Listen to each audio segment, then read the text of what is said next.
Let me take you back to 1815. So you're at the seaport of the remote rocky island of St. Helena, overlooking the southern Atlantic Ocean. The sun just starting to dip below the horizon. Then suddenly you see a big ship approaching the harbor after 10 weeks at sea. But this vessel is no ordinary one. It's actually the ship that's transporting the once great Napoleon Bonaparte, now held captive by the British. And for the next 6 years of his life, up until his death, this rat-infested island would be the new home of the emperor turned exile. But the real question for this video is, my friends, how did Napoleon actually die? Well, based on personal journals and other records salvaged, we can confirm that Napoleon had chronic stomach problems and complained of terrible abdominal pain during his exile in St. Helena. And after Napoleon died, when doctors inspected his body, they actually found a recognizable ulcer in his stomach. And for those who don't know, an ulcer is pretty much like a region in the inner wall of the stomach that just gets eroded.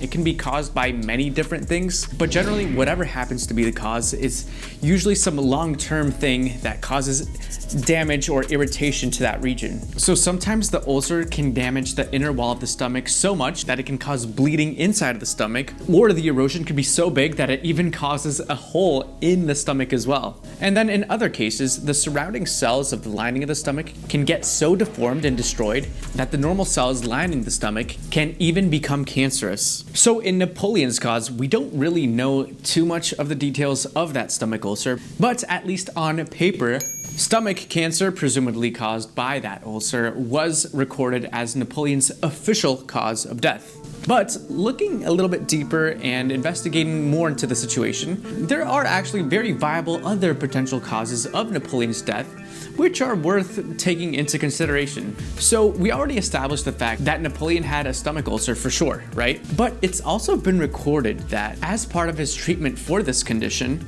he was actually given a medical cocktail containing both mercury and cyanide, which at that time, it wasn't really uncommon to use these elements for treating certain diseases. I know, very crazy. But interestingly enough, specifically when he was given this cocktail containing both of these elements, right, the mercury and cyanide, Napoleon reportedly lost consciousness and died only 2 days after this medication. Coincidence?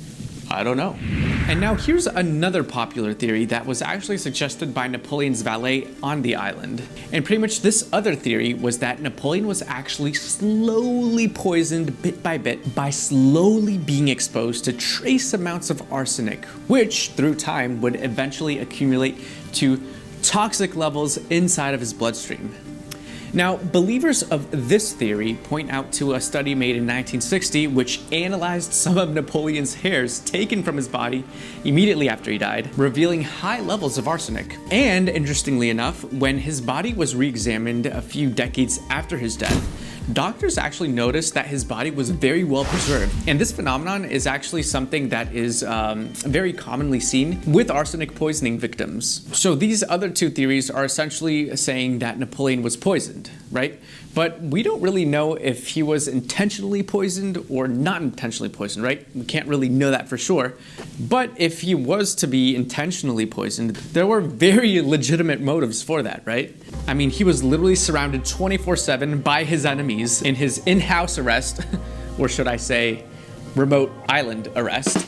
His personal doctor in the island was an employee of the enemy country, right, the British. And even though he was exiled, Napoleon actually did have a lot of political supporters back in France, just waiting for his triumphant return. Because he did actually have a personal track record of at one time escaping exile and returning to power. So there's that. I mean, details.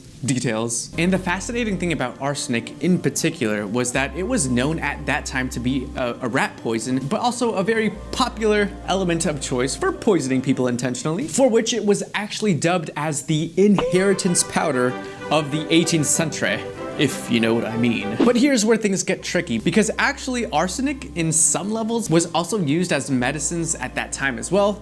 called Fowler's solution. So maybe there could have been just some unintentional overdose of arsenic in a rare case of 18th century medical malpractice. But on the other hand, others also point out that yes, we did observe high levels of arsenic in Napoleon's autopsy, but other autopsies from other people at that time also had high levels of arsenic as well, including even Napoleon's family members. So maybe that really wasn't what actually caused his death. And maybe he just had this long-term exposure of arsenic as a child.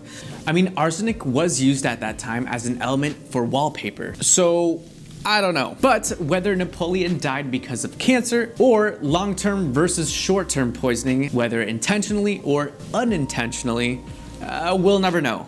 And even though the last years of the glorious emperor were not as majestic or as adventurous as he would have hoped, Napoleon's death, or should I say his potential causes of death, should make us all the more appreciative of how far modern medicine, public health, and just overall living standards have come. So that's my 2 cents, ladies and gentlemen. Thank you so much for watching, and as always, until next time.